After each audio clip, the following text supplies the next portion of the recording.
En Perspectiva presenta La Mesa TIC. Una hora para discutir a fondo las últimas tendencias de tecnologías de la información y la comunicación, los cambios que plantean en la vida cotidiana y la producción, y el potencial de ese sector en la actividad económica nacional.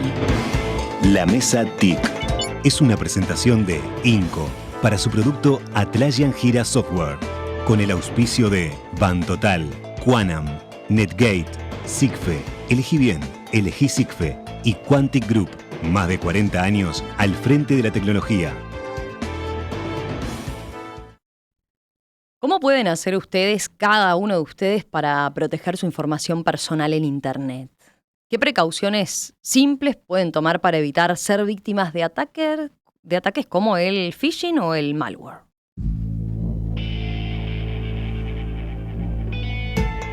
Estas inquietudes se han vuelto cada vez más frecuentes en la medida que los ciberataques van en aumento en Uruguay y en el mundo.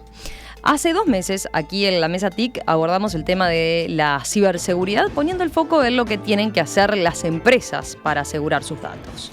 La semana pasada retomamos el tema, pero centrándonos en el usuario. Entrevistamos a Bárbara Mainzer, directora ejecutiva de la Asociación de Bancos Privados del Uruguay, a raíz de la campaña de prevención contra el ciberdelito que había lanzado esta gremial. En ese reportaje surgieron una cantidad de inquietudes de los propios oyentes, dudas técnicas. Por ejemplo, ¿qué hay que hacer cuando me pasa esto? O directamente, ¿cómo prevenirlo? Bueno, por eso vamos a retomar el tema en esta nueva edición de la Mesa TIC. Estamos recibiendo a 4 invitados, especialistas en el tema.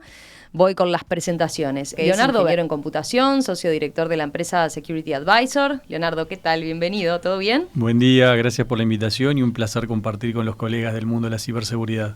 También nos acompaña Mercedes Gatti, que es ingeniera en telecomunicaciones, jefa de ciberseguridad de Scotiabank. Mercedes, bienvenida. Buenos días a todos, un placer acá compartir con ustedes esta temática. También está Natalia Salazar, licenciada en Economía, integrante del equipo de seguridad de la información de AGESIC, la Agencia de Gobierno Electrónico y Sociedad de la Información y el Conocimiento. Natalia, ¿cómo estás? Bienvenida. Gracias, buenos días a todos.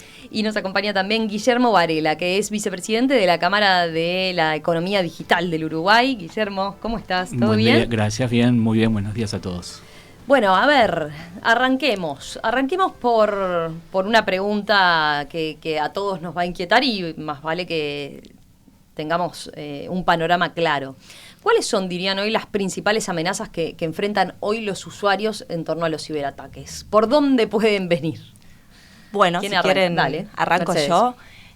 Una de las principales es el phishing, que como el término lo indica en inglés, es pescar información sensible que permite a la delincuencia organizada poder realizar fraude. Cuando hablamos de información, hablamos de contraseñas, números de cuenta, números de tarjeta de crédito. El phishing es uno de los principales al día de hoy.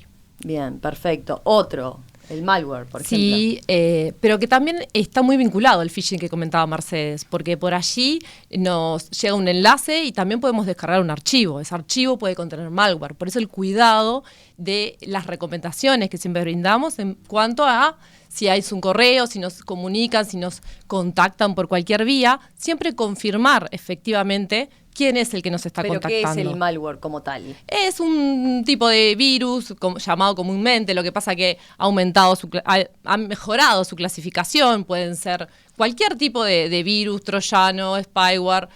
Son técnicamente lo que hace es generar alguna dificultad en la información que tenemos, en los datos que tenemos. ¿Qué puede hacer? ¿Secuestrarme la información, por sí, ejemplo? Si estamos en el caso de un ransomware, puede secuestrarme la información. Si estamos en un caso de un spyware, puede saber todo lo que estoy tecleando en mi dispositivo y ahí, por ejemplo, robarme contraseñas. Exacto, por supuesto, sí.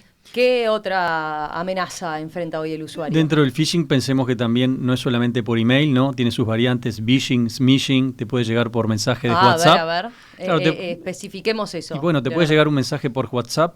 Sí. A muchos de nosotros quizás nos haya llegado, ¿no? Que te ponen el logo en el contacto de WhatsApp de una institución financiera o de alguien en quien confías.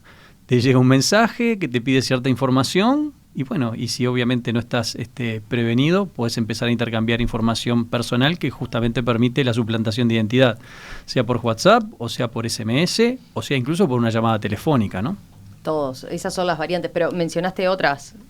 Dentro Sí, del phishing, digamos. Dentro del phishing tiene sus distintos nombres, ¿no? Si es por SMS, es smishing, si es por llamada telefónica, pero básicamente estamos hablando de, como decía Mercedes, te pesco, ¿no? Tiro el anzuelo por distintas vías, que puede ser email, WhatsApp, mensaje de texto, llamada telefónica, y una vez que mordiste el anzuelo en el cual entregaste ciertos datos tuyos de credenciales, ahí es donde el ciberatacante te hace lo que se llama una suplantación de identidad y se hace pasar por vos para hacer una transacción bancaria, pedir un préstamo, hacer una compra o lo que sea. Dentro de las principales amenazas que enfrentan hoy los usuarios, ¿qué pasa con la clonación de tarjetas, por ejemplo? La clonación de tarjetas claramente es algo que viene ocurriendo durante mucho tiempo. Al principio, cuando teníamos banda, era más frecuente. Luego, cuando pasamos y migramos a lo que es la tecnología de chip, eso disminuyó, por supuesto, pero bueno, es algo que hay que estar a la vanguardia porque... O sea, entra dentro del paquete de amenazas. Claro que sí. ¿Qué otra tenemos? Por ejemplo, el robo de base de datos. Que a una empresa le roben los datos y yo como usuario estaba en esa lista, por ejemplo. Sí, ahí por supuesto tenemos que está la unidad reguladora de datos personales, tienen que tomarse las medidas correspondientes y poder tomar las medidas en cuanto a saber qué información es la que fue vulnerada para conocer qué impactos puede tener y así poder tomar medidas con nuestros clientes o nuestros usuarios. Ahí, Romina, ¿me permitís hacer solamente un doble clic en un tema? A veces me pasa con mis amigos no informáticos que cuando entramos en nomenclator de phishing, malware, todo eso, parece que estamos redactando el 11 titular de la selección de Inglaterra, pero se desconoce exactamente de qué estamos hablando. Para traducirlo en términos normales, estos son dos escenarios. Uno es cuando yo, el oyente, entrega información propia, una password, el dato de su usuario de identidad, a un tercero, creyendo que es otra cosa. O sea, lo primero es cuando yo doy información, cuando estoy regalando una cantidad de información que no correspondería. El otro gran escenario es cuando tengo en mi computador un archivo, un virus o lo que fuere, que lo primero que hay que decirle al oyente es que no llega ahí por arte de magia. No es que todo el sistema de comunicación es tan permeable que cualquiera puede entrar a la computadora de su casa y tomar control. Entonces, en los dos grandes escenarios, ya sea cuando yo doy información o cuando algo me ataca, tuvo que haber antes un acto de la persona, volitivo, o sea, la voluntad de la persona, de la ignorancia para hacerlo. Entonces, la primera gran barrera que hay es que el sistema per se no es un sistema tan fácilmente violable, el de la seguridad, ¿sí?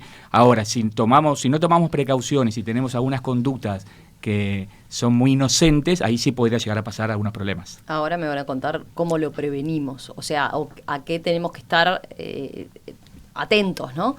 Pero quería preguntarles, Mercedes. No nos olvidemos del cuento del tío. Ah, eso les iba a pedir. A ver, esto que estamos hablando, ¿no? En la teórica de las situaciones que se dan en general. El cuento del tío, sabemos, ha ido variando y empiezan a llegar, desde hoy temprano ya llegaban distintas situaciones que nos manifestaban los oyentes, donde recibieron un correo o recibieron un mensaje de WhatsApp o, a ver, ustedes que están en ese tema, ¿qué situaciones han detectado que pueden compartir de forma que haga encender la alarma? El cuento del tío es una técnica de ingeniería social. En realidad lo que hacen es, con información de contexto, nos engañan, nos hacen pensar que la persona que está del otro lado no es quien dice ser para que nosotros hagamos algo, o transferir dinero, o hacer clic, o enviar información, ¿no? Son técnicas de ingeniería social. Por eso es súper importante proteger nuestra identidad digital, ¿no? ¿Quiénes somos en Internet? Más allá de proteger mis aplicaciones bancarias y todas las aplicaciones que nos permiten de alguna manera hacer transacciones económicas de alto riesgo, también tenemos que proteger a nuestras redes sociales, nuestros correos, nuestros WhatsApp, nuestra identidad digital, porque a través de ahí conocen el contexto nuestro y pueden empezar a hacer cuento del tío, ¿no? Eso está bueno que lo puntualices, porque acá estamos hablando de problemas que se pueden dar cuando ingreso a mi laptop o a mi máquina personal. Problemas con el celular.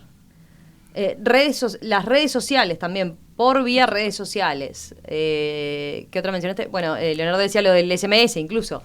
Telefónico, y que eso derive en el campo digital, digamos, ¿no? WhatsApp. WhatsApp hoy es lo más común. No, creo que se usan todas, ¿no? El Todas, correo electrónico es una de las... Está. ¿Y qué características tiene ese cuento del tío? Por ejemplo, la urgencia muchas veces aparece, ¿no? Te cuento un caso que se ha dado mucho en esto de los viajes de ciencias económicas o arquitectura, ¿no? No sé si lo escucharon, pero bueno, que alguien llama al padre de una chiquilina, un chiquilín que está de viaje, y le dice, no, estamos en tal ciudad, nos quedamos sin plata, ¿no? Conocen obviamente el contexto, saben que está en tal ciudad, que no tiene comunicación, que puede ser que se haya quedado sin dinero, necesito que nos gires plata para... Imagínate el padre del otro lado, pobre mi nena del otro lado que se quedó sin plata, que necesita... Bueno, eso es un típico cuento del tío, ¿no? O sea, con información de contexto, y por eso es importante lo que es la protección de la identidad digital de quienes somos en Internet, para que este tipo de cosas no ocurran, ¿no? Exacto. Y cómo podemos tomar pequeñas medidas que nos ayudan a protegernos de esos casos. Por ejemplo, llamo a una amiga de mi hija y le consulto, ¿es verdad que está pasando bien. esto? ¿Es verdad? Siempre corroborar por otra vía de la que nos están contactando que eso efectivamente es real. Eso ayuda muchísimo a bajar, primero la ansiedad, el estrés que puede causar en el primer momento. Es natural que la persona reacciones, busca eso. Por eso hablamos de ingeniería social, porque tocan aspectos del comportamiento natural humano. O sea, no somos ni más ignorantes. El problema es que justamente se basan en una característica humana que siempre vamos a querer ayudar al otro, y en eso, tomando eso como consideración, nosotros tenemos que tener un cuidado extra y cómo solucionar ese aspecto donde ellos nos quieren atacar. Pensaba en otros cuentos del tío, lo mencionábamos afuera, en el paquete, por ejemplo. Sí, te iba a decir justamente, hay tíos que son bastante sofisticados, ¿no? Hay cuentos del tío que son bastante... Pobres tíos, acá tienen bastante pienso. El caso de las estafas que se hicieron muchas durante bastante tiempo a través de Marketplace, de Facebook, en la cual tú publicas un artículo, por ejemplo, un sillón en venta. Yo soy el ciberatacante, te contacto, te digo que me encantó el sillón, pero que ni siquiera quiero verlo y que te lo voy a comprar ya. Ya, porque todo tiene que ser ya. Entonces te mando un comprobante falso, pero muy bien armado, con el logo del banco, como que te hice una transferencia por un monto bastante superior al que vos estabas publicando el artículo. Y te llamo obviamente totalmente angustiado diciéndote de que por favor me devuelvas ese dinero, que es lo que disculpame, se me fue un cero. Claro, se me fue un cero y disculpame, era justo lo que tenía destinado para pagar la cuota justo que se me vence hoy del colegio de los niños. Entonces, de esa situación tan angustiante, lo primero que pensás es cómo le soluciono el problema a esta pobre persona. Y bueno, obviamente te dice que le devuelvas el dinero, que él después te va a hacer la transferencia correctamente, y ahí caes. Yo hice una grabación de un ciberataque, lo publiqué en LinkedIn el año pasado, para los que quieran verlo. Hice todas las impresiones de pantalla y le seguí al tío el cuento del tío, en el cual me mostraba yo también angustiado y le decía que le quería devolver el dinero, al punto tal que me dicen, te van a llamar del banco para hacer los trámites de devolución del dinero. Y me aparece un contacto por WhatsApp con el logo del banco, el cual supuestamente yo le había hecho la transferencia, y simula toda una llamada telefónica como si fuera un call center de un banco. Señor Leonardo Berro, lo llamamos porque hubo un suceso. Y yo le seguía toda, obviamente, las chácharas, haciendo grabaciones de pantalla. Pero vos estás en el tema y... Claro, yo estaba en el tema, fui precavido y obviamente quería saber hasta dónde llegaban. Y la realidad es que... O sea, pero me estás hablando de que ahí, vos, para que se entienda la operación, compraste simuló que compraba el artículo. Después te dijo, ay, perdona, se me fue un cero, te hice la transferencia además. Claro. Y además... Me dice, te voy a poner, porque yo le decía, pero no lo veo el crédito en el banco. Ajá. Bueno, pero mire que lo van a, si quiere, puedo hablar yo con el banco. Toda una historia, viste, elaborada. Lo van a llamar del banco para que usted haga el retorno. Y ahí me contactan por WhatsApp, obviamente. Me dicen si me pueden hacer una llamada telefónica. Por supuesto, me hablan con voz de call center, ¿no? Buenas tardes, señor Leonardo Berro, lo llamamos del banco tal y tal y tal, por el problema del fraude, todo muy bien armado, ¿no? Obviamente yo ahí tenía que mantener un poquito la tentación de la risa, porque sabía lo que había detrás de eso, al punto tal que me terminan mandando un link a un formulario en el cual supuestamente yo tenía que cargar mis datos para revertir la transacción. ¿No? Bueno, hasta que se dieron cuenta de que yo les estaba tomando el pelo, bueno, y terminó con algunos insultos de parte del ciberatacante. Bueno, ahí desembocaste en un tema, ¿no? Después hablaremos ya de la normativa, pero ahí, ¿qué se puede hacer? ¿Vos tenías respaldo para hacer algún tipo de bueno, denuncia? ¿No? Un número de WhatsApp contactado desde Argentina, en Claro, un fraude que no se esto llegó a dar. Estamos hablando de claramente un delito transnacional, porque muchas veces incluso se habla de que son organizaciones dentro de las cárceles, que mediante celulares, con tiempo, porque esto lo que tenés que tener es tiempo y persistencia y voluntad, y lo tirás a 5.000 personas, donde caigan 50, 5, ya termina siendo redituable. O sea, detrás de esto hay organizaciones, ¿no? Que es lo otro importante a tener conciencia. Otro cuento del tío, el mail que recibo del banco con algún cambio ahí que no percibo. O sea, donde todo se parece, por ejemplo, digo banco o cualquier cosa que parezca que es una institución, pero en realidad tiene alguna pequeña modificación en la dirección y no es. Y yo pienso que sí. Bueno, eso cada vez son más sofisticados. Hace algunos años ese tipo de ataques, bueno, que en realidad es un phishing, ¿no? O sea, que tiene ingeniería social para que yo entre y haga clic en ese enlace y pueda ingresar los datos que me están solicitando. Antes habían faltas de ortografía, antes estaba mal traducido, ¿no? Del inglés al español.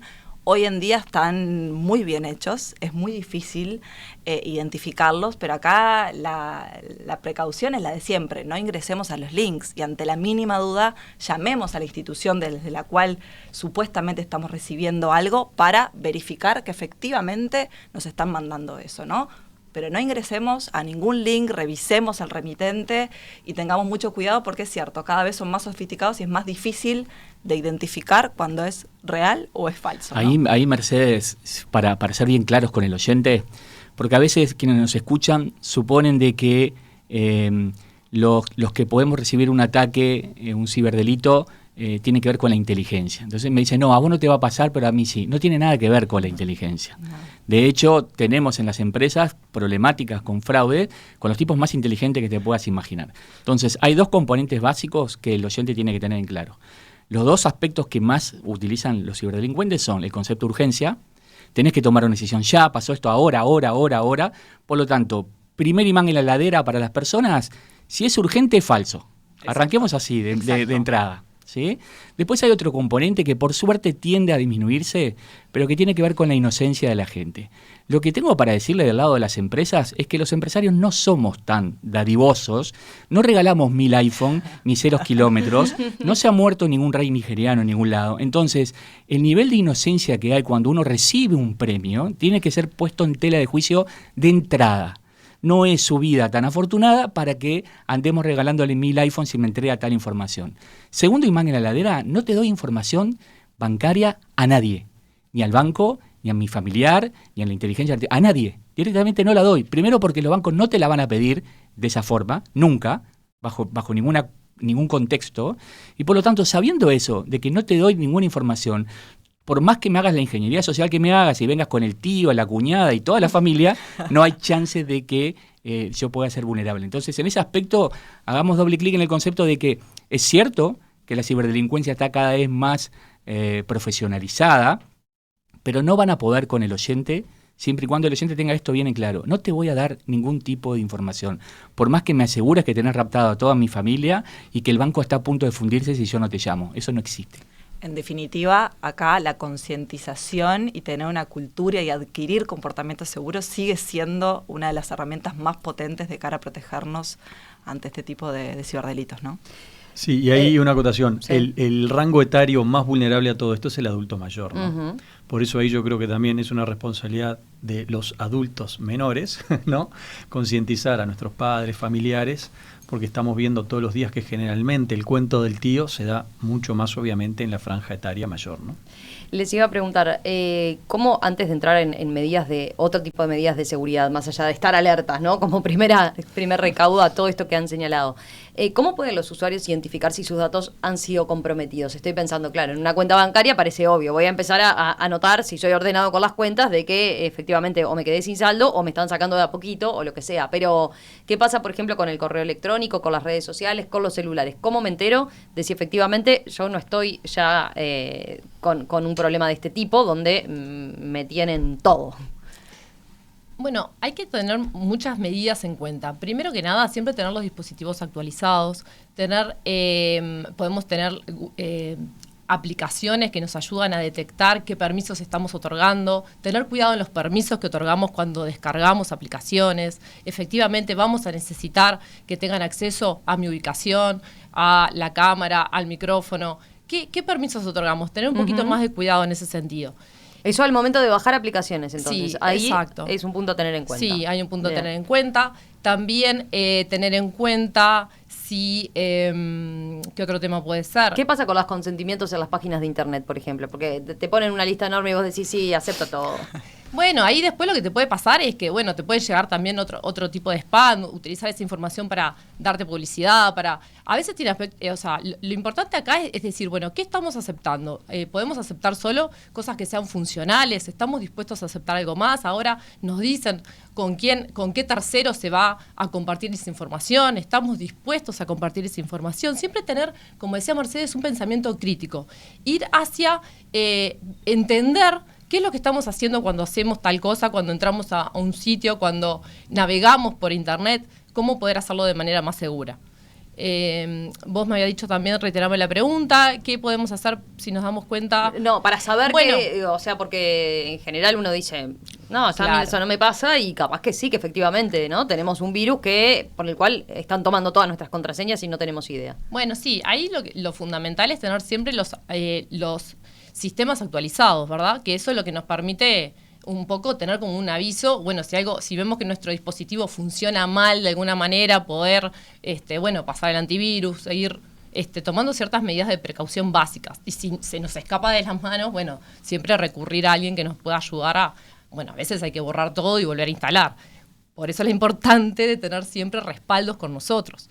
Si nosotros tenemos los respaldos de nuestra información, de lo que es importante para nosotros poder definir eso y respaldarlo ya sea en nuestro dispositivo o en otro lugar, poder, o en la nube, pero siempre tener como otro lugar de respaldo porque como decía muy bien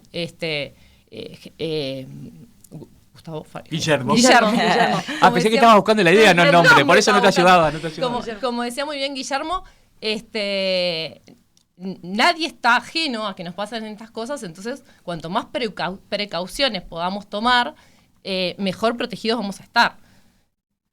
Mercedes. Volviendo ahí a tu pregunta, yo creo que nuestro entorno nos puede ayudar a eso, ¿no? Por ejemplo, a mí me pasó un caso a través de Instagram que empecé a recibir mensajes de una amiga que hacía mucho tiempo que no hablaba. Decía, hola Mechi, ¿cómo estás? ¿No? Dije, bueno, ¿qué es Lau tanto tiempo, no?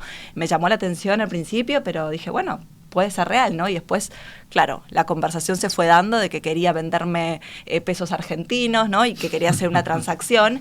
Entonces, ese tipo de mensajes, ¿no? De nuestro entorno que nos avise de que hay algo que no está bien, digamos, en nuestras redes, en nuestros correos, recibir, Perfecto. ¿no? Eso es medida, ¿no? Nuestro entorno nos puede ayudar también a entender que las cosas no están siendo como deberían. Sí, ahí Romina, como medida fundamental, digo, en general los usuarios se conectan o desde el teléfono móvil o desde la computadora. En ambos casos, como recién comentaban, tener algún software de protección de seguridad, ¿no? Antivirus, o hay productos más avanzados, ahí de repente se puede requerir la ayuda de que alguien te ayude a cómo instalarlo, pero tener esas medidas, ¿no? El tema es si ya están adentro, y en el caso de las empresas ahí es bastante complejo, porque generalmente cuando detectás el problema, hace varios meses que ya están adentro, ¿no? Por lo cual... Pero acá veces- en el caso del usuario común, por ejemplo, Y el usuario común podría tener algo que le está espiando la computadora. Ahí lo que tendrías que instalar es algún software, obviamente, para detectar eso y erradicarlo, porque a veces el síntoma no salta a la luz y no te das cuenta que están de repente accediendo a información de tu computadora, porque ¿cuándo te das cuenta? Cuando salta el síntoma, cuando ves que hay un impersonamiento, un fraude. Pero mientras, es como el virus, ¿no? Cuando está adormecido y todavía no se manifestó en el cuerpo. ¿qué pasa con, por ejemplo, como otra medida de seguridad? ¿Ya siguen recomendando el cambio de contraseña y usar contraseñas seguras? Digo, porque ahora no es por ahí, ¿no? Antes sí se decía, bueno, no pongas 1, 2, 3, 4, ¿no? Por ejemplo. Eso parece básico como medida de seguridad, pero hoy en día puedo poner una contraseña compleja que igual de esto que estamos hablando no quita que me pueda pasar, ¿no?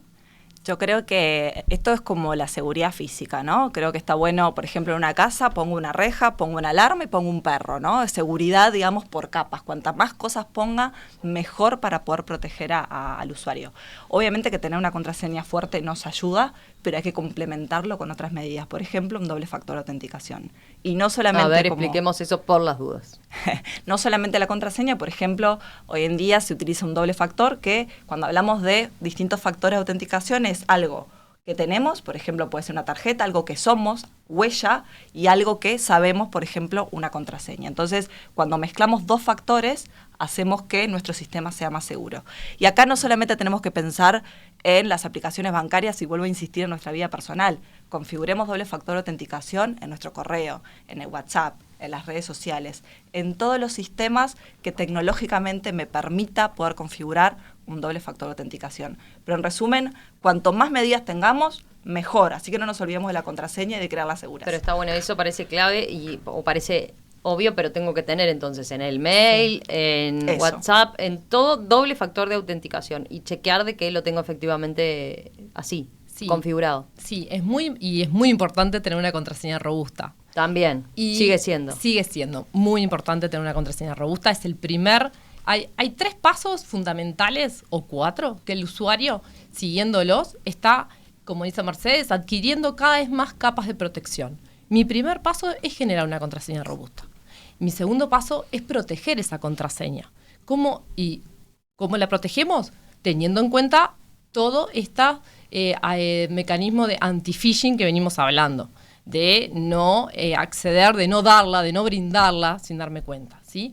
Y es tan importante en lugares bancarios como en lugares no bancarios, no minimizar por dónde, en dónde estoy poniendo mis datos, ¿sí? Porque no importa dónde estoy poniendo mis datos, el efecto es siempre el mismo. Puede ser utilizado tanto en mi cuenta del banco como para comprar o para hacer determinado fraude, ¿sí? Y lo otro, poner un doble factor de autenticación, esto que comentaba Mercedes, y respaldar mi información.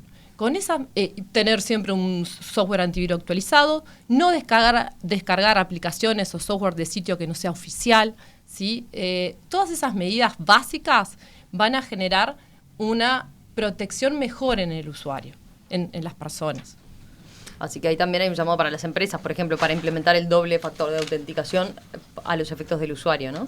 Sí, puede serlo a la interna, a sus usuarios, sus trabajadores, con la concientización debida. Distintos sistemas pueden tener este mecanismo y que es importante que lo utilicen. Un correo electrónico, nosotros podemos utilizarlo en las redes sociales, en la cuenta de WhatsApp tiene un doble factor que no es es un doble factor un poquito con más de cuidado porque sigue siendo un código que recibo, ¿sí? No cambia qué tipo de factores, no es algo que yo tengo, no es que le agrego huella, que es mejor, ¿sí? Pero tener en cuenta eso, que siempre que pueda utilizar un factor más de protección, aceptarlo, entender cómo se utiliza, ¿sí? Y bueno, hay aplicaciones también que nos pueden ayudar a eso, para generarnos un código en el celular, que es algo que yo tengo, y entonces si alguien me vulnera mi contraseña de algún sitio, no va a poder entrar si yo no tiene también ese segundo factor o mi huella para poder entrar. Entonces, por supuesto que le agrego también una capa de seguridad.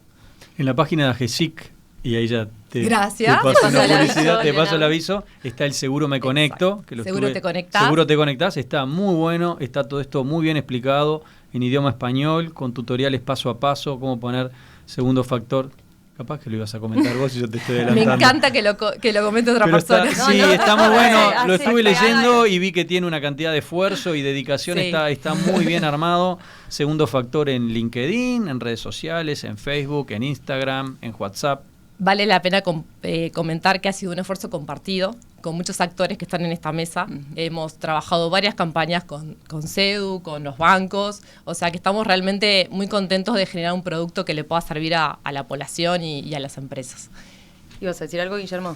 No, iba a pasar ese aviso parroquial de que es un trabajo de toda, digamos, de toda el ecosistema que ahora permea incluso al ámbito político. Sé que vas a hablar ahora de cómo estamos a nivel de reglamentación, Pero hay, como Bárbara te señalaba en la entrevista anterior, una necesidad de poner en la mesa de los tomadores de decisión la importancia de estos temas. Todo lo que tiene que ver con... ¿Cuántos usuarios son conscientes de las medidas de protección de los ciberataques y cuántos usuarios? Vos mencionabas, por ejemplo, en la previa cuando decíamos cuántos podemos haber recibido. Casi el 89.2% de la gente ha recibido. Casi 90% de la población recibió algún tipo de comunicado en ese sentido. Aquí en la mesa, si somos 5, por lo menos 4 tenemos que haber recibido que nuestro paquete del correo está demorado, que cambie la contraseña del banco, y bueno, obviamente el rey nigeriano queriendo regalarnos plata. Sí, ya es algo casi habitual. Lo que hay que entender está bueno lo que decía Mercedes y Natalia, de hacer un paralelismo con la vida real, digamos, con el mundo analógico.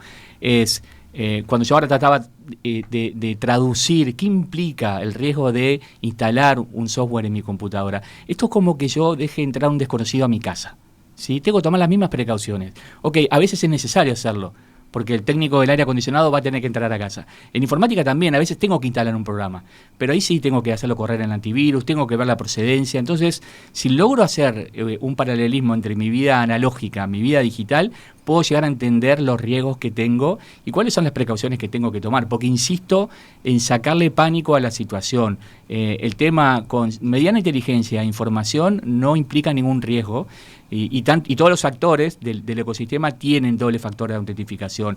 Las tarjetas de crédito, ese mundo tan permeable a esto, también lo tienen. Todos tenemos un plástico que tiene 16 números adelante y que identifica nuestro plástico.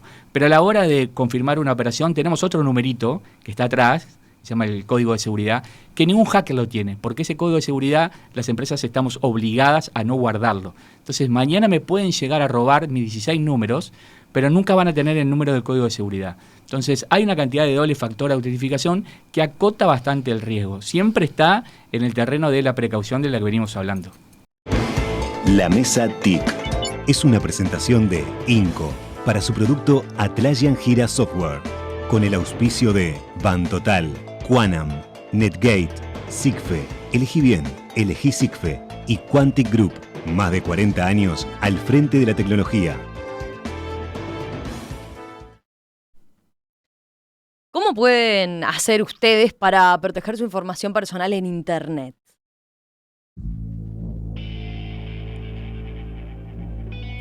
Esta inquietud se ha vuelto cada vez más frecuente en la medida que los ciberataques van en aumento en Uruguay y en el mundo.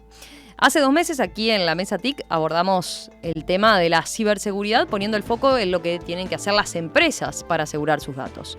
Hoy vamos a centrarnos en el usuario y las mejores prácticas para evitar ser víctimas de un ciberdelito.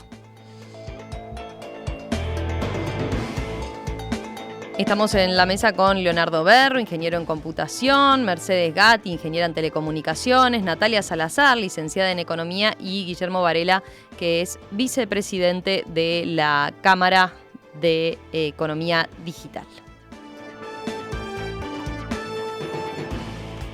Tengo un montón de preguntas. A ver, por ejemplo, voy con una. Ricardo dice, ¿qué software recomiendan a nivel de usuario? ¿Alguno se juega a hacer una recomendación? Leo, que es el especialista. Lo que pasa es que no puedo pasar publicidad de ningún software, pero yo te recomendaría ir a Google y buscar software para protección de celulares o de computadoras. Tenés opciones gratuitas. Incluso. ¿Y confiamos en esas opciones gratuitas? ¿Sí se puede confiar? Hay algunas de fabricantes reconocidos y si no, bueno, obviamente hay algunas opciones pagas. Bien. Marcelo dice desde la audiencia, no guardar las contraseñas en las computadoras y menos si son de lugares públicos como trabajo o estudio. No saben los datos que se encuentran en las computadoras de estudiantes, dicen. Se ve que en salas de informática, por ejemplo, ¿no? Importante. Después, a ver. Por ejemplo, hay quien pregunta, si el código de seguridad de la tarjeta de crédito lo incorpora en las compras por internet, ¿no se queda expuesto a que se acceda a la tarjeta? No, lo conté ahí en el... Es lo que decías recién. Sí, nunca queda grabado. Bien. El código es el que está del otro lado del torso. Por eso siempre hay que pedirlo, porque nunca queda grabado. Entonces es la certeza de que si hoy o mañana, por alguna razón, alguien se hace de mi número de tarjeta, Habría que preguntarle a la industria financiera por qué la imprimen el plástico, pero eso es una discusión que ya vimos en el pasado. Acá se pueden pelear al aire. Una recomendación personal. Yo lo he pintado con color para que no se vea y lo tengo memorizado o anotado en otro lado, porque a veces pasa, y es increíble, en algunos restaurantes donde se te llevan la tarjeta para adentro, ¿no? Restaurante o algún comercio, entonces como medida de precaución, si querés ser bien paranoico, lo pintás y no te queda pegado en el plástico. Está bueno ahí la utilización de gestores de contraseña. Así puede Leo guardar el número de su tarjeta en gestores de contraseña o información importante, ¿no? Sí. Esos son llaveros. En lugar de anotar las contraseñas en el notas del celular o dejarlas por ahí anotadas. Y ponerle contraseñas. Exacto. Utilizar gestores de contraseña para poder resguardarlas de forma cifrada y solamente acordarnos de una. Y detrás de esa tener el resto de contraseñas. Exacto, los celulares ahora tienen per se en su sistema operativo el gestor de contraseña, aparte con biometría, ¿no? Para prender el teléfono, ver nuestra cara, estamos bastante cubiertos ahí. Buenísimo. A ver si encuentro, había más mensajes, hay distintos cuentos, ¿no? Por ejemplo, de a quien con contraseña súper segura y doble factor de autenticación, sin haber perdido mi celular ni nada extraño, me hackearon mi Apple ID, cuenta uno de los oyentes. Hay que ver cómo, no sé si tiene claro él cómo llegó, cómo le pasó, ¿no? Después, hay quien pregunta, justamente, a ver si perdí el mensaje que les había comentado respecto a... Bueno, por ejemplo, la responsabilidad del banco en este tipo de situaciones. ¿Qué pasa? Cuando a uno le pasa, ¿no? Y se empieza a dar cuenta que le están haciendo compras o que le retiraron dinero o lo que sea, que lo primero que va a hacer, correr al banco, ¿no? Y seguramente con alguien tiene que canalizar, además. O sea, con alguien tiene que descargar la bronca. ¿Qué pasa en esos casos en general, Mercedes? Bueno, a ver, los bancos somos empresas financieras que estamos reguladas por el Banco Central del Uruguay, por la Superintendencia de Servicios Financieros, y tenemos que cumplir con los estándares y lo que nos exige el regulador. También tenemos que cumplir con lo que es la Ley de Protección de Datos Personales, la 18.331, y por supuesto que los bancos, de hecho, somos desde las primeras empresas que la ciberseguridad existe porque somos de las industrias históricamente más atractivas, ¿no? Entonces estamos siempre implementando medidas que están en la vanguardia para poder proteger a nuestros usuarios, ¿no? Una de las medidas que conversamos hace un rato, ¿no? Son herramientas que nos permiten, por ejemplo, analizar el comportamiento del usuario, ¿no?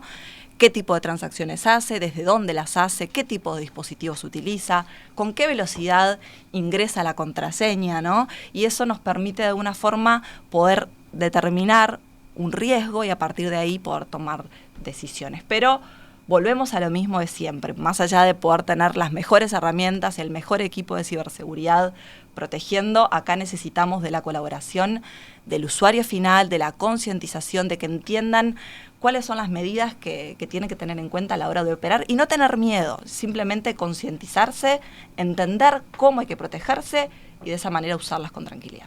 Ahí poníamos una analogía fuera de micrófono con respecto a lo que pasa a veces, porque en general uno tiende a buscar culpables, pero en general es como si, en muchos casos, como si le diéramos la llave de casa a ladrón.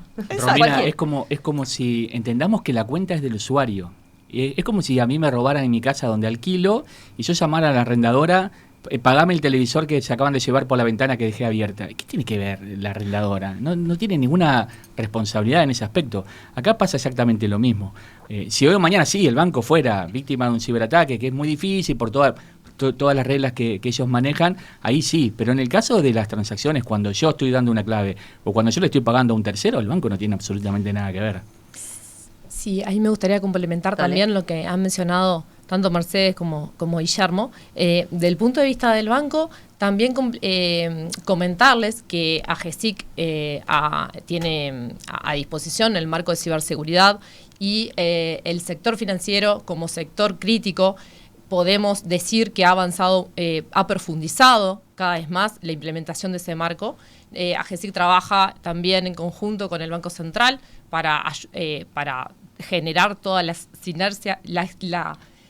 inercia que sea necesaria para avanzar en esa implementación y por un lado, eso por el lado de los bancos, y del lado del usuario, volver a recalcar que es importante todas las medidas que el usuario aplica. Si yo tengo una tarjeta, el banco siempre da mecanismos de notificación para que el usuario sepa que se está utilizando esa tarjeta en algún lugar. Eso es un buen procedimiento, ¿no? Eso es un buen procedimiento. Activar esos sistemas de alerta, que a mí el banco me avise cuando se hace una transacción con mi tarjeta. Lo que pasa es que, claro, por ejemplo, la de débito, pienso hoy en día la usamos tanto que, ¿no? Estaría todo el tiempo. Exacto. Y ahí corres el riesgo de dejar de mirarlo, de dejar de revisarlo. Sí, no olvidarnos qué límites podemos manejar.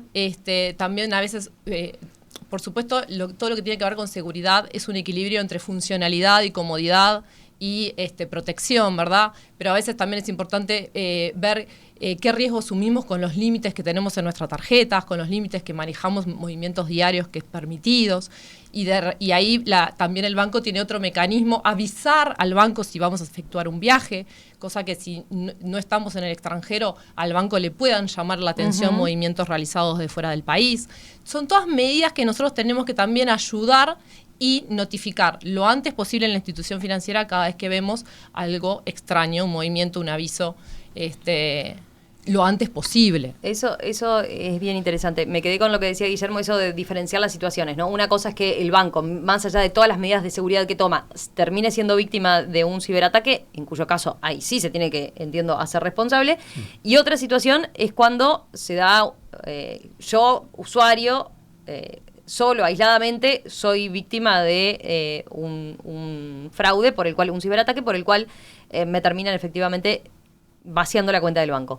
Pero ahí vuelvo sobre lo que decía Mercedes respecto a cómo están usando hoy los bancos hasta inteligencia artificial, ¿no? Para detectar si yo hice recién una compra física acá, ¿cómo era el ejemplo que me mencionaste fuera de micrófono? Yo hice una compra física acá y después me salta que con la misma tarjeta se supone que hicieron una compra a los 5 minutos en Bangladesh.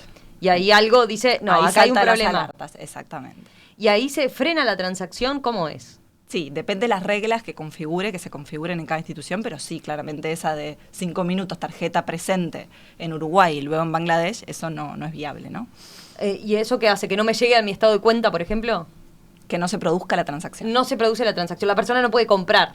El que me estafó, digamos, en Bangladesh no puede comprar. Exacto. Hay situaciones donde queda como en stand-by a la espera de qué es lo que pasó. Se rastrea. Sí, ahí Romina, y en línea con lo que dice Mercedes, también para darle tranquilidad a los oyentes y nosotros parados como empresa proveedora de servicios de ciberseguridad para la banca, los bancos invierten muchísimo en los temas de ciberseguridad y cada vez más, y las medidas son cada vez más complejas, en el sentido de que ya no es solamente a la hora que accedes a un banco, un usuario y una contraseña, tenés doble factor de autenticación, hay reconocimientos de patrones, hoy ya se está hablando de contraseñas no phisheables, o sea, sistemas de autenticación que no dependan de contraseña, o sea, hay una inversión en tecnología muy importante para darle también la tranquilidad a los usuarios de que está bien protegida toda la información, más allá de que, como bien decís, a veces puede suceder un ciberataque y ahí obviamente todos estamos expuestos, ¿no? ¿Qué pasa con las denuncias? Perdón, Mercedes, ¿querías decir algo? No, quería acotar a lo que dice Leo, que en lo que tiene que ver con ciberseguridad no somos competencia y todos los bancos estamos de la mano y en foros reunidos y compartiendo experiencias justamente para proteger cada vez más a los usuarios. Y esto que mencionabas en la última mesa TIC, ¿no? La campaña que se lanzó desde los bancos privados de los nuevos no, que es justamente una campaña única, inédita, donde todos nos juntamos para poner foco en el usuario y los nuevos no, de aquellos que veníamos de no metas los dedos en el enchufe, no cruces la calle sin mirar.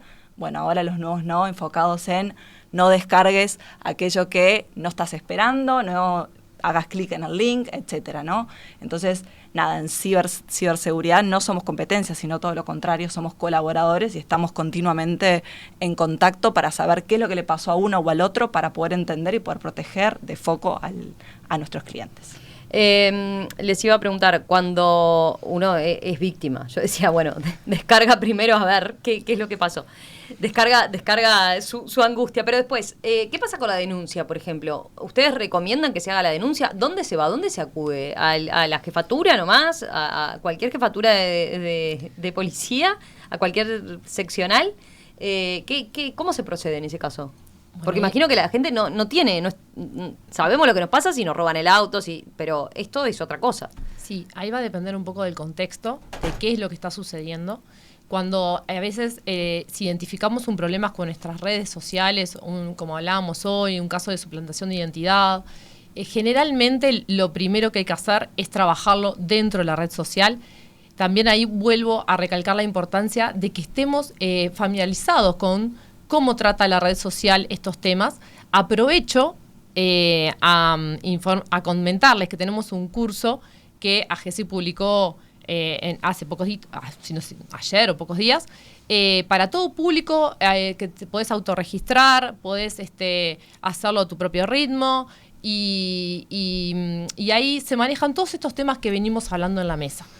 ¿Por qué lo digo ahora? Bueno, porque cuando se trata de ir a en un caso de problema con una red social, también tenemos información allí de dónde te podés comunicar y qué aspectos de seguridad podemos establecer a priori para poder tener también... Pero vos decís que la primera denuncia tiene que ser a la propia red social. En caso de un problema con una red social, sí, para poder recuperar tu cuenta. Vos a veces tenés que demostrarle a la red social que la cuenta es tuya y la podés recuperar, ¿sí? Pero también está bueno estar informado antes de qué va a necesitar de mí esa red social, porque a veces necesita otro medio de verificación. Entonces ya tenerlo configurado, ver entender un poco estos aspectos de la red social que yo manejo, ¿sí? Bien. Por eso dimos estos cursos donde nos pueden ayudar, tienen tips en estos aspectos.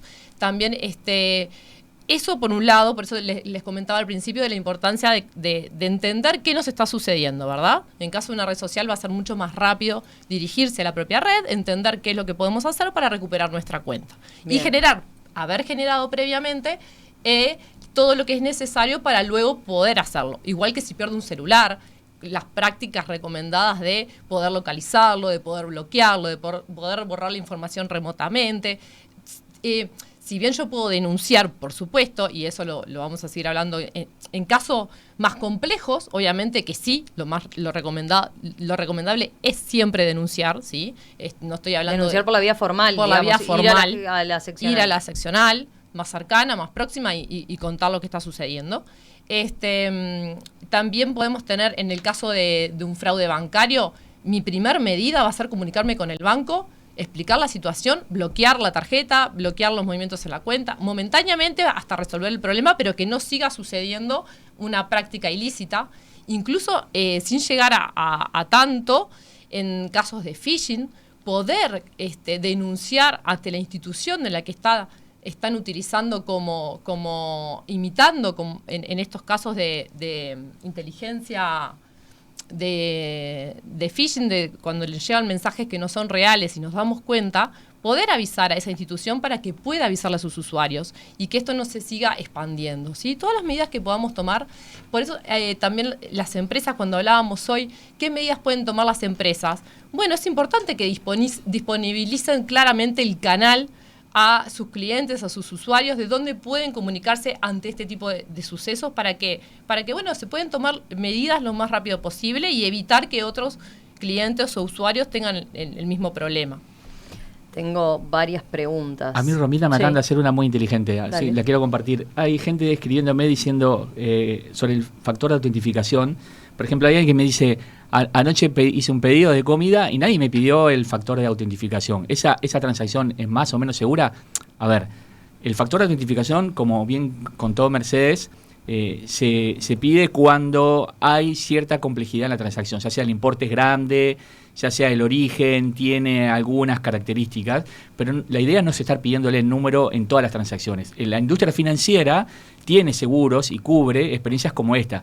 Generalmente un fraude por unas mozzarellas no es el lugar donde habitualmente tenemos esos problemas. Entonces lo que ha decidido la industria financiera con mucha inteligencia es ir escalando la complejidad de la seguridad a medida que la transacción es cada vez más compleja. Pero no existe a la hora de pagar un taxi o comerse una mozzarella o una pizza que le estemos pidiendo los 3 números de la tarjeta. Bien, ahí está. Ahí puede tener punto de contacto con otra pregunta que hacen los oyentes, es por qué hay momentos en que uso la tarjeta y no me piden el PIN. si eso no es un aspecto que... Porque ahí el usuario está protegido por la relación comercio-banco. En algunas transacciones, si yo mañana las niego como usuario, ¿no? Yo no comí esa mozzarella, el banco me va a devolver el dinero y va a resolver en la relación contractual ante Banco de Comercio quién paga esa mozzarella, si es que efectivamente la comí. Por eso digo que a medida que empieza a ser cada vez más compleja la compra o el valor, ahí sí se va modificando la relación de quién es el que se responsabiliza. El usuario siempre está cubierto por el banco en todos los aspectos. Digo yo, mientras suena una música de fondo, sí, y ahí, industria financiera. Mercedes miró como diciendo, bueno, Mercedes miró y dijo, wow. Es la mejor pauta que me han hecho desde afuera del sistema. Bien, Guillermo, ahí. Sí, pero eso que dice Guillermo también se puede prestar para... Hay quien va a decir... Me pasó esto, voy a reclamarle directo al banco, pero hay bancos que dicen... Hay reclamadores señor, si usted... seriales. ¿Sí? Sí, así también. O sea, así sí, como la vida misma. Claro, de hecho, parte de la inteligencia artificial también es escoriar el comportamiento de la gente.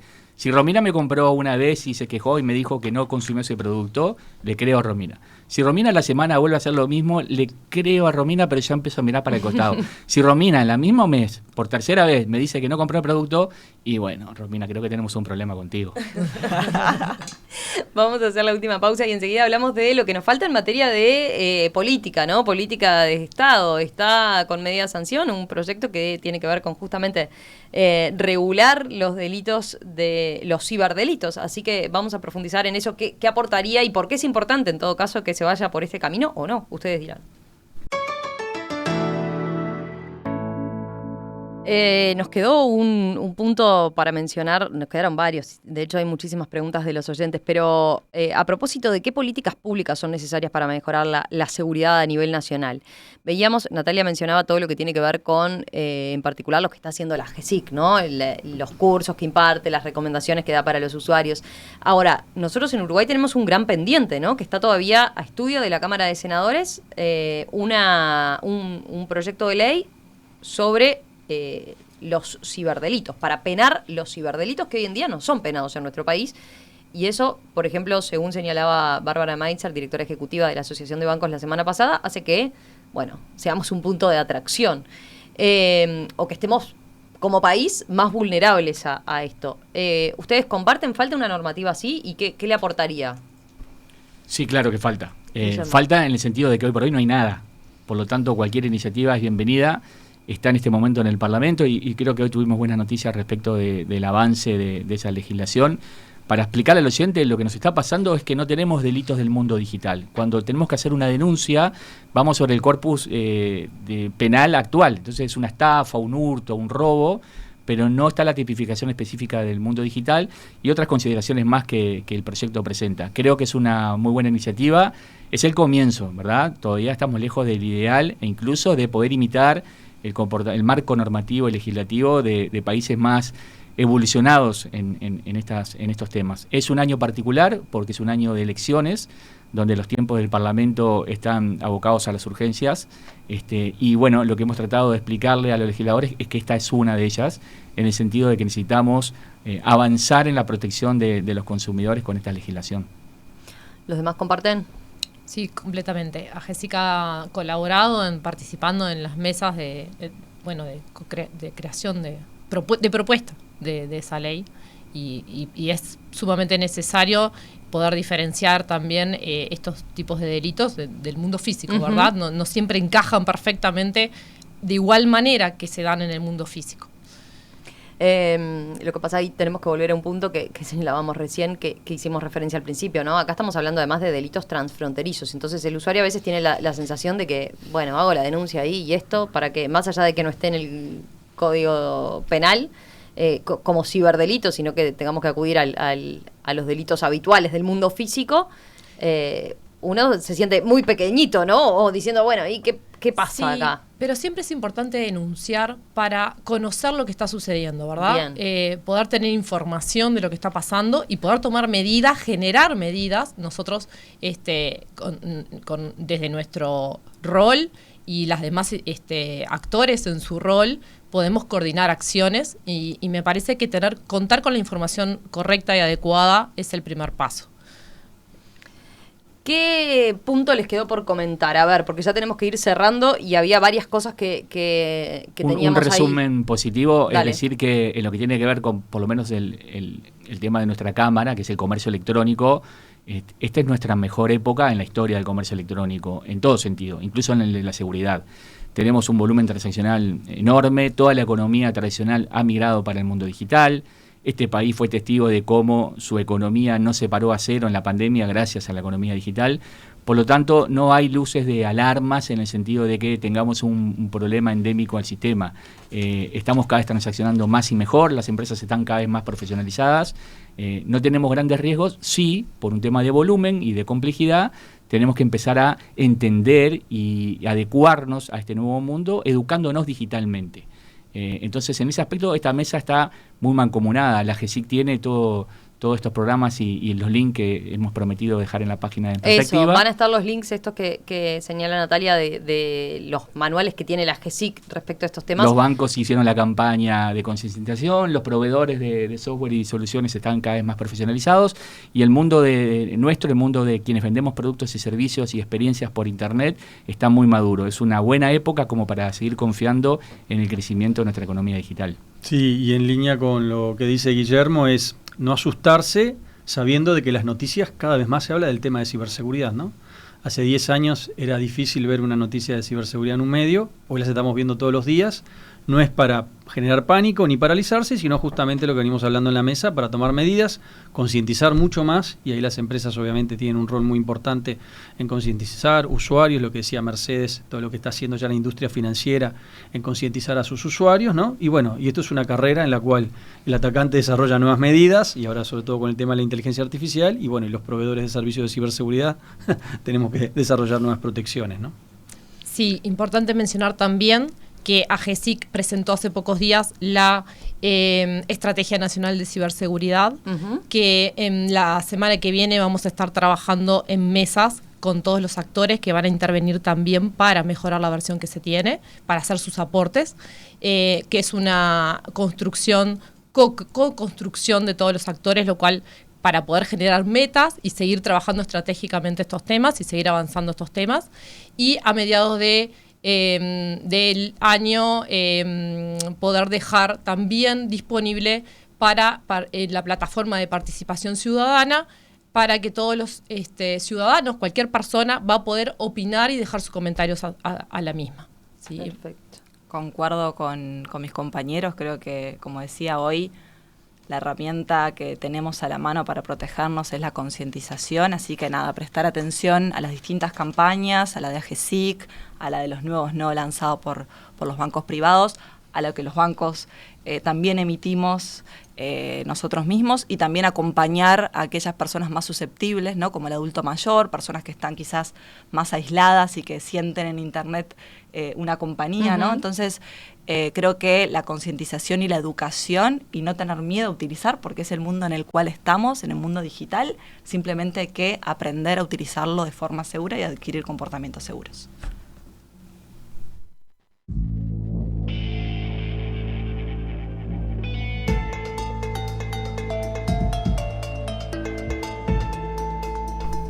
Guillermo Varela, vicepresidente de la Cámara de Economía Digital del Uruguay. Natalia Salazar, integrante del equipo de seguridad de la información de AGESIC, la Agencia de Gobierno Electrónico y Sociedad de la Información y el Conocimiento. Mercedes Gatti, jefa de ciberseguridad de Scotiabank. Y Leonardo Berro, socio director de la empresa Security Advisor. Gracias, gracias a los cuatro. Volvemos a retomar este tema en cualquier momento, a partir de que esto evolucione, de que sigan surgiendo nuevas preguntas seguramente de los oyentes. Así que gracias a los cuatro. Gracias por la invitación. La Mesa TIC fue una presentación de INCO para su producto Atlassian Gira Software. Auspiciaron Bantotal, Quanam, Netgate, SIGFE, Elegí Bien, Elegí SIGFE y Quantic Group. Más de 40 años al frente de la tecnología.